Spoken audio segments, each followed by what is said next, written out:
Have you ever wondered about the ongoing conflict in Manipur between Meitei terrorists and Kuki villagers? In the heart of India's northeastern state, Manipur, a storm has been brewing for decades. A clash between two cultures, two communities that has left its mark on the land and its people, the Meitei and the Kuki. This conflict didn't just spring up overnight. It has roots that run deep, back to a time when the boundaries of ethnicity and territory first started to blur. As the Meitei, primarily valley dwellers, began to extend their reach into the hills, home to the Kuki, the first signs of tension began to surface. Misunderstandings, territorial disputes, and cultural differences started to fan the flames of discord.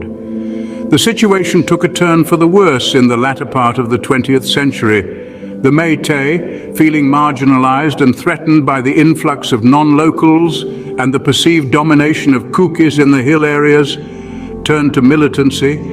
This marked the genesis of what we now recognize as Meitei terrorism, beginning an era of fear and violence that continues to this day.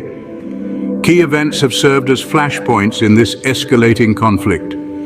The late 80s and early 90s, for instance, witnessed some of the most brutal episodes of violence. Kuki villages were raided, homes were destroyed, and lives were lost in what had become an all-out ethnic war. The Kukis in turn retaliated, leading to a vicious cycle of attack and counterattack that has kept the region in a state of perpetual unrest. The conflict has been marked by a series of ceasefires and peace talks, but each attempt at resolution has been met with renewed violence. A lasting peace continues to elude the region, leaving the Kuki villagers and the Meitei insurgents locked in a seemingly endless struggle. As the conflict gained momentum, the stakes became higher and the violence more brutal. The story of Manipur is one of a paradise lost, a land where peace has become a distant memory, replaced by the grim reality of an ongoing conflict that shows no signs of abating. The periphery areas of Kanglipak, particularly around Imphal, have become hotbeds of violence. The tranquility of these once peaceful regions has been shattered by the relentless onslaught of Meitei terrorists against Kuki villagers. These attacks are brutal, indiscriminate, and unrelenting, leaving a trail of destruction in their wake. Imagine the terror of a peaceful night interrupted by the roar of gunfire, the searing heat of homes set ablaze, and the heart-rending cries of villagers caught in the midst of violence. This is the grim reality for Kuki communities living on the fringes of Kanglipak. The Meitei terrorists raid these villages, burning homes and taking lives with a chilling disregard for human life. The result is a landscape scarred by violence and a community living in constant fear. The impact on the Kuki population is profound. The number of casualties continues to rise with each passing day, as does the sense of fear and insecurity. The very fabric of their society is being torn apart. Children lose parents, parents lose children, and entire communities are displaced, their homes reduced to ashes. But it's not just the physical violence that leaves its mark. The psychological toll is just as devastating. The constant threat of attack, the ever-present fear, and the relentless uncertainty erode the mental well-being of the Kuki villagers. The trauma of living through such violence can span generations, leaving deep scars on the collective psyche of the community. The Meitei terrorists don't just attack the Kuki villagers, they assault the very essence of their existence. Their homes, their families, their sense of security, all are under siege. This relentless reign of terror has disrupted the harmony of life in Kanglipak, turning it into a battleground where survival is a daily struggle. The devastation is immense and the fear palpable. It's a chilling testament to the horrors of this ongoing conflict, a grim reminder of the price paid by innocent civilians caught in the crossfire. The reign of terror unleashed by Meitei terrorists on Kuki villagers is a stark illustration of the human cost of conflict, a cost that continues to rise with each passing day. Under the guise of peace initiatives, Meitei terrorists infiltrate Kuki territories.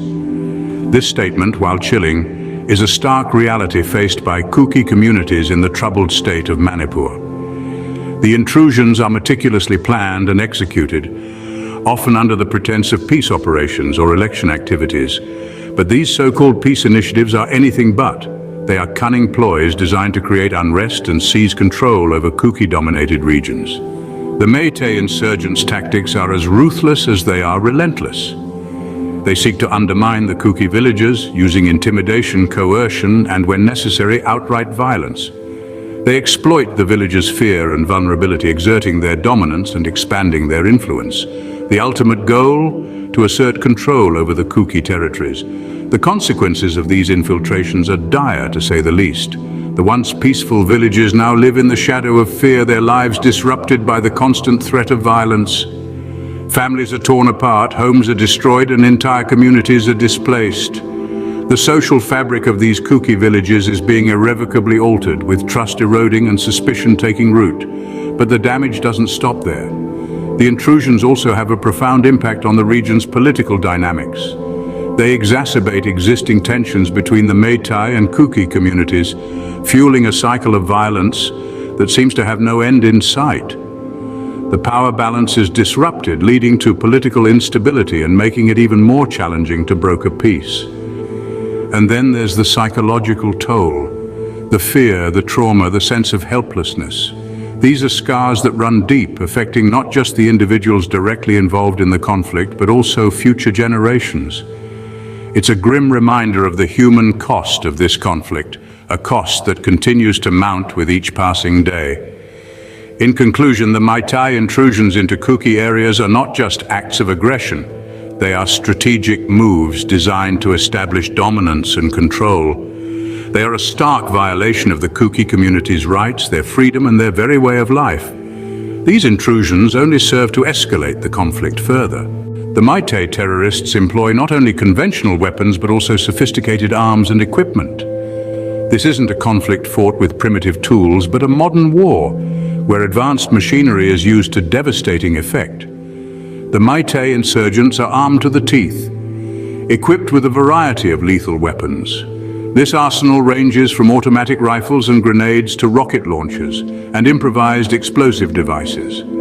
The destruction these weapons cause is not restricted to the battlefield, but seeps into the very fabric of Kuki society, leaving scars that may take generations to heal. But where do these weapons come from? How do a group of insurgents in a remote corner of India gain access to such a sophisticated arsenal?